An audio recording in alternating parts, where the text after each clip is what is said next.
Welcome to Chronos Before the Ashes review, you chronic bastards.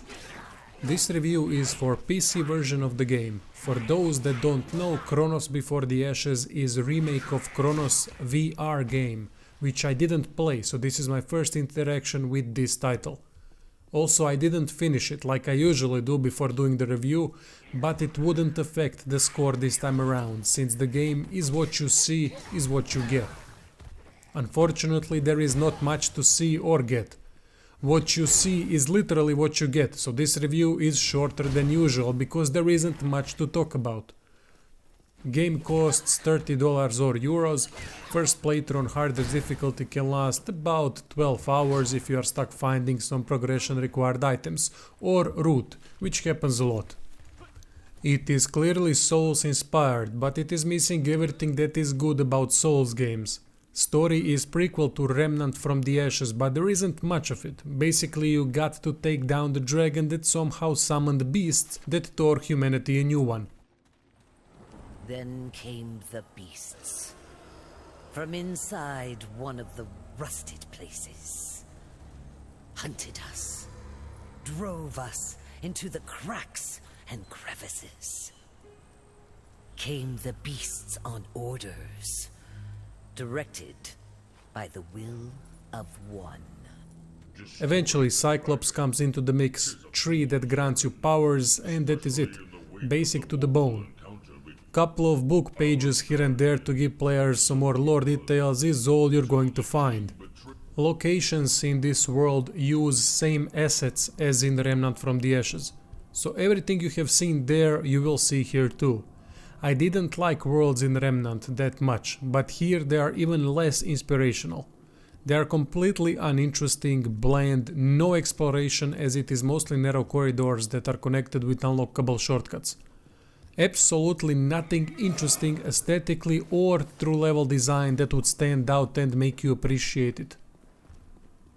Since this is an adventure game, there are puzzles you have to solve besides fighting, pick up items, combine them properly, and so on. Adventure part is the best aspect of this game, but even that is mediocre at best, since some puzzles are interesting but others fall short. Some key items are easily missed, which leads to frustration and running in circles. Sometimes these items are in your inventory without even knowing about it, and it is difficult to discern what goes where. But overall, it is nice little addition to adventure aspect to have options to manipulate items through inventory. Chronos Before the Ashes utilizes original character progression system that includes aging. Every time you die, you become 1 year older. As young bastard, leveling strength, agility and vitality comes at low cost of 1 attribute point. As old bastard, leveling agility and strength costs 3 points, but leveling arcane costs 1 because you are supposedly wiser at that age. Interesting system, but in the end very limiting, as it forces you down one path, and that is to level up what costs least at that point. Overall character progression is bad as it does not have any depth. It is very shallow even with such aging system in place. Lack of weapon variety, playstyles and character customization hurts this game severely. Character creation isn't any better as well. This is literally it.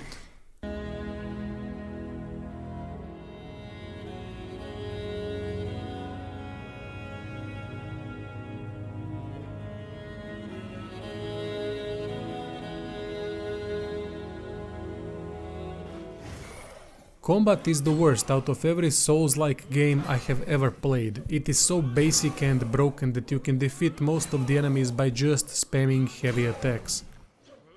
Besides light and heavy attacks, you have mandatory shield that can parry, magic that activates automatically upon successful parry and evade, and also can be manually activated to grant specific elemental attack buff for brief period of time. Whole magic addition is lackluster and shallow like the rest of the game. When attacking, you don't consume stamina, which leads to spamming any attack until enemy dies or retaliates, which then leads to defensive action such as blocking or evading and afterwards spamming attack again.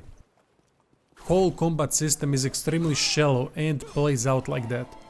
No proper advanced moves, backstabs, weak points, critical hits, long range weapons, anything for fuck's sake. Impact of weapons is quite weak too, as you will be forced to look at same weak reactions over and over again. Graphically and aesthetically game doesn't look good, mainly because locations are so boring and bland. They have gone with cartoonish character look, which I don't mind, but nothing really stands out. Main character's attack and movement animations are quite good though, which surprised me.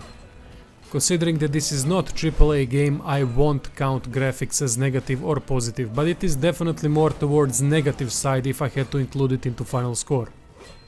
Sound-wise, game has some ambient music that I mostly ignored, so it isn't obnoxious, but it isn't that fantastic too. Sound effects are good enough, but far too few of them are present. Mainly because there aren't many things to create sound effects for. This brings us to conclusion. Chronos Before the Ashes is the worst game I have played in some time. Not only this year. I honestly can't say anything good about it, as even best aspects of this game are mediocre. I couldn't even force myself to finish it. After 10 hours I just stopped as I was bored to tears and had no will left to make another step. What is the point of this game? It has absolutely nothing going for it. Maybe in VR it was something, but in this version it is nothing. I have to give it 3 out of 10, which translates to bad game. No potential to go higher as well, because nothing they could do in future would change my opinion of it. Stay clear of this game. Even the price tag can't save it, as I think it is far too much for such a game. Thank you all for watching, I hope you enjoyed the video and stay tuned for more content.